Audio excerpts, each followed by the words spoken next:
Let's dive into this. The smart grid seems simple enough on the surface, I right? think so. Like, just upgrading the power lines or something.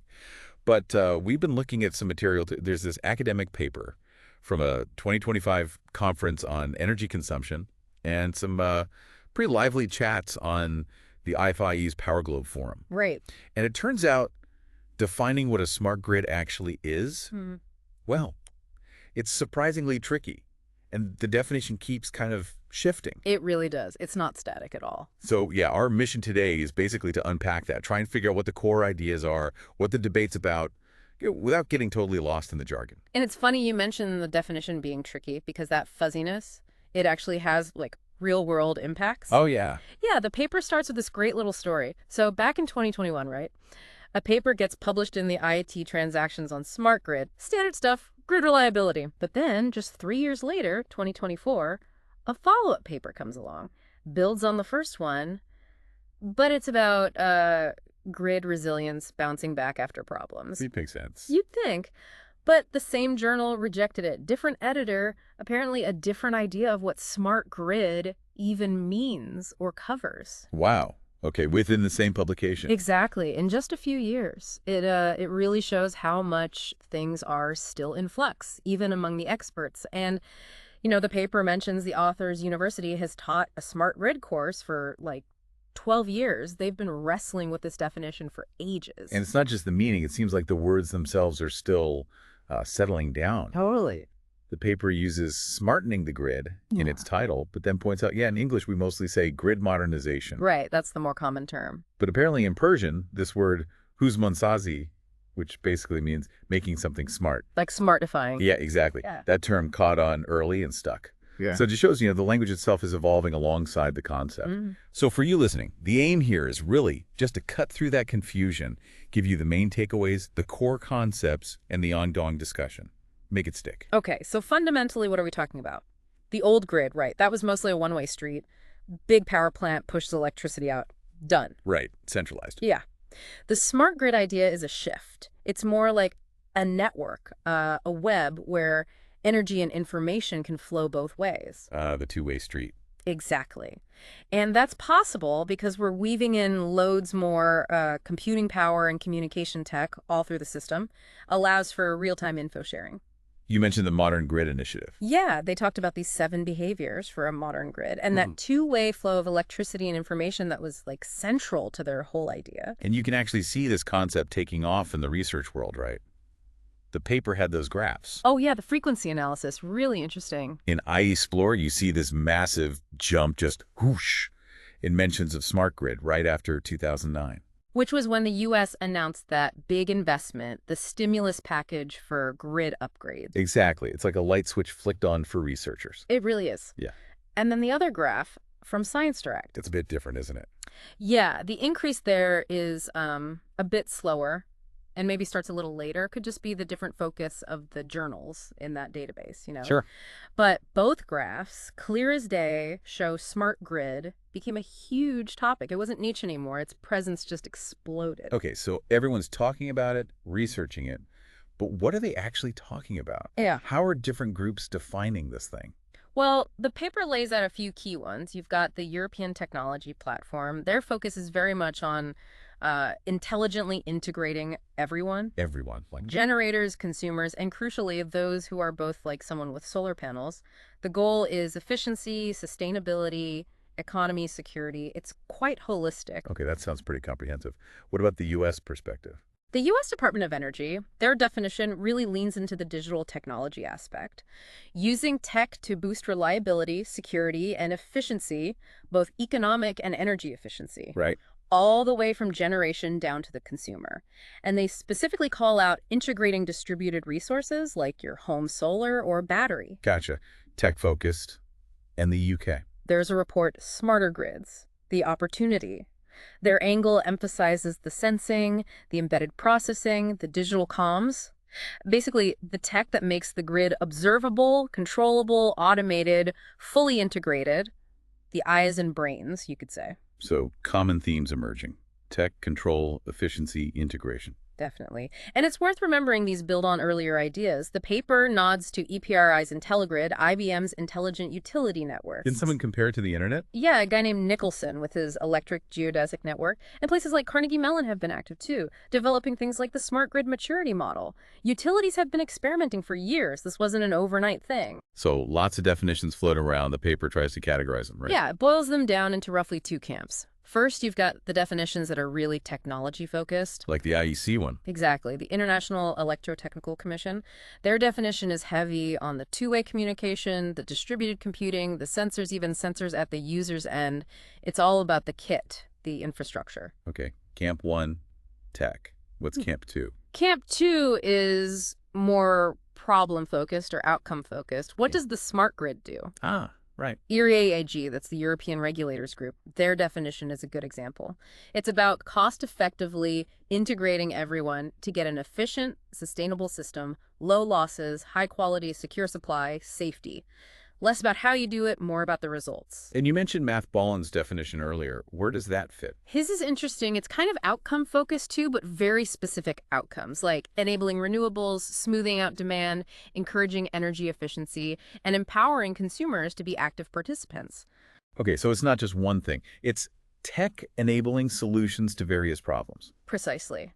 And the paper connects this to what it calls 3 technical revolutions that really paved the way for the smart grid concept. Revolutions. Okay, lay them on me. First, the IT revolution hitting the power sector, just bringing information technology into the mix.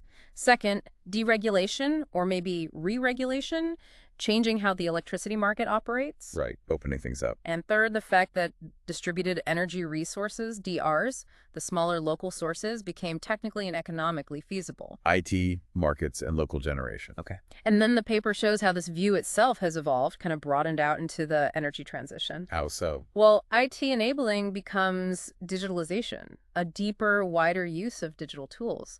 The electricity market changes, become decentralization power and control spreading out. And DR utilization becomes decarbonization, the drive to get off fossil fuels. Ah, okay, so the core ideas got bigger labels, almost. You could say that. They reflect a broader societal shift. Take the IT part. Cheap communication tech means you can suddenly collect and share loads of data in real time. Like what? Your energy consumption, minute by minute, voltage levels on the lines, current flows, all that stuff. And having that data lets you do what? Manage things much more dynamically. You can implement dynamic load management, get consumers to respond to grid conditions, things you just couldn't do before. Smart meters are a classic example, feeding that usage data back. Which leads neatly into demand-side management, DSM, influencing energy use. Exactly. And that ties right into the market changes. When markets open up, consumers aren't just passive bill payers anymore. They can participate. Yeah. They can offer demand reduction, basically, promise to use less power at peak times and get paid for it. It's like a virtual power plant. So you get paid not to use electricity. Sometimes, yeah. Through things like price signals or specific incentive programs, it makes consumers active players. Okay, and the third pillar was DRs, renewables, and distributed generation. Right. Wind and solar are key for decarbonization, obviously, but they come with challenges. Like intermittency.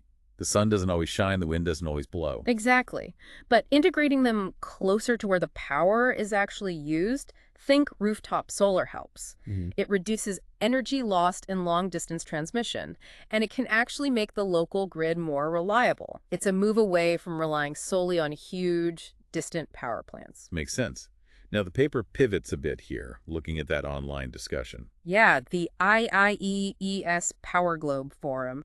Professor Ribeiro kicked it off asking, essentially, how have smart grid definitions changed over the last decade? And the paper analyzed this discussion using argumentation theory. Sounds fancy. It's basically a structured way to analyze debates. They looked at the structure, who replied to whom, who agreed, who disagreed. Like mapping the conversation. Pretty much. Figure 4 in the paper shows it visually like a tree diagram of arguments supporting or rejecting each other. Helps you see the flow of the debate. Okay, that's the structure. What about the content? The semantics? That's where it gets really interesting. They looked at the criteria people were suggesting for measuring smartness. How do you actually tell if a grid is smart, or how smart it is? Right. It's not just on or off. No. And there was debate about those criteria. Someone suggested, counting homes powered by renewables. But that fluctuates. Yeah. Right, because of the intermittency we just talked about. Exactly. Plus, you need storage, and how do you factor that in? So it's complicated. So what other criteria came up? Well, the paper notes the U.S. DOE had a list way back in 2009, 20 criteria, apparently. Things like automation levels, reliability metrics, capacity factor. Wow, 20. Yeah. And since then, others have been added, like how digital's the network, how flexible, how energy efficient, how resilient is it, how well does it bounce back? Okay, a growing list. And they grouped these criteria, too. Measurable things, overall trends, challenges in actually deploying the tech, and recommendations. And I guess depending on your viewpoint, different criteria matter more. Totally. If you're a customer, what do you care about? The light staying on. And it not costing a fortune. Right. Affordable, reliable, resilient power. Some definitions even broaden that to, like, optimal social welfare, not just technical quality and security. Interesting. And from the industry side, the power company. Their perspective might be more on the convergence, bringing together the communications, the computing, the power electronics to use resources optimally and keep the system secure. More technical, internal focus. Yeah. And often emphasizing distributed control and monitoring, moving away from just that central control room model. And you mentioned IT costs dropping. Right. That's pushed telecommunications tech further down the voltage levels. It's not just for the high voltage transmission lines anymore. It's reaching medium voltage, low voltage, even into homes. Making everything more connected. Exactly. And that connectivity underpins a more recent emphasis in definitions. The two-way communication of both power and data. That's seen as a key differentiator from the old one-way grid. Because now power can flow back from the user. Yes. With DRs like solar panels, the power flow can actually reverse, so you need that two-way data flow to manage it. So the presence of DRs itself becomes a criterion for smartness. It does for many. Some argue a grid isn't truly smart unless it integrates cost-effectiveness, market operation, and distributed generation. And it also needs to handle changes in how we use energy managing loads actively, reducing peaks. It sounds like there are levels almost, a hierarchy of smartness. Yeah, the paper sort of hints at that, like it's a spectrum. The more two-way communication you have, the more distributed control, the smarter the grid is becoming. It's an ongoing evolution. Okay, so wrapping this all up then.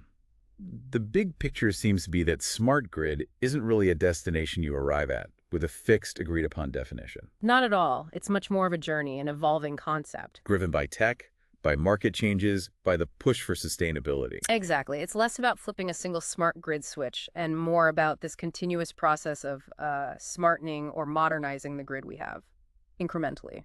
And going back to that journal rejection example, that lack of a single definition isn't just academic, right? It has real consequence. For sure. It affects project approvals, funding, research directions.